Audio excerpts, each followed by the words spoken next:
कौशल दिखलाया चालों में, कौशल दिखलाया चालों में, उड़ गया भयानक भालों में, निर्भीक गया वह ढालों में, सरपट दौड़ा करवालों में।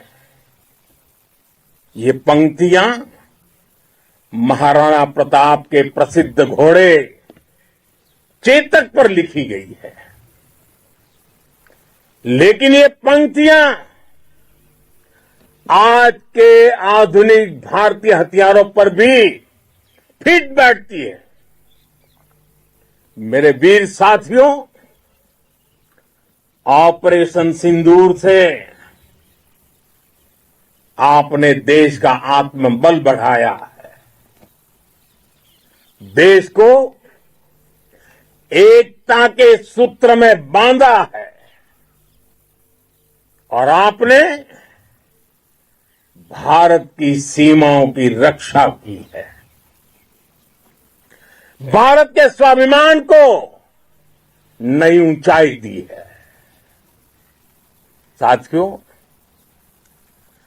आपने वो किया जो अभूतपूर्व है, अकल्पनीय है, अद्भुत है। हमारी एयरफोर्स ने पाकिस्तान में इतना डीप आतंक के अड्डों को टारगेट किया, सिर्फ 20-25 मिनट के भीतर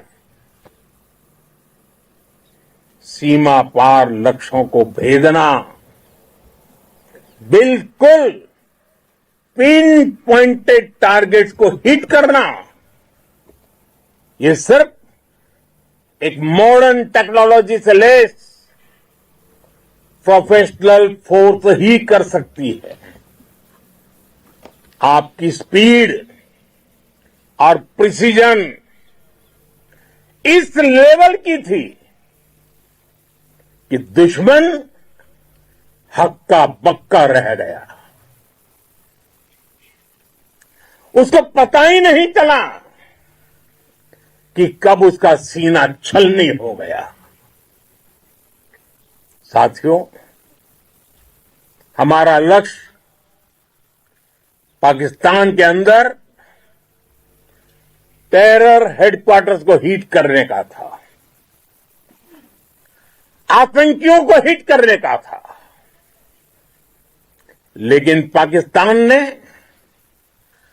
अपने यात्री विमानों को सामने करके जो साजिश की रची,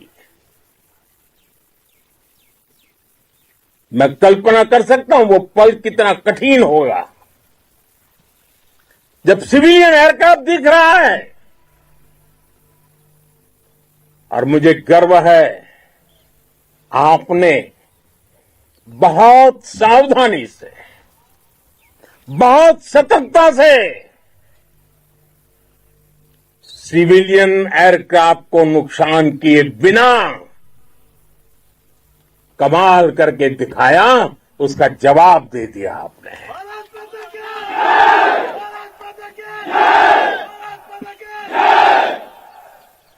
मैं गर्व के साथ कह सकता हूं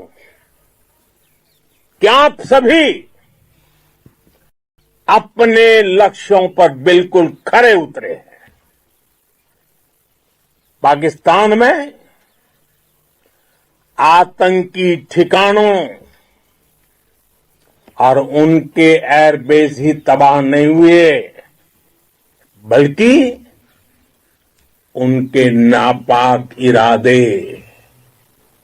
और उनके दुस्साहस दोनों की हार हुई है। साथियों, ऑपरेशन सिंदूर से बौखलाए दुश्मन ने इस एयरबेस के साथ साथ हमारे अनेक एयरबेस पर हमला करने की कई बार कोशिश की। बार बार उसने हमें टारगेट किया, लेकिन पाक के नाकाम नापाक इरादे हर बार नाकाम हो गए।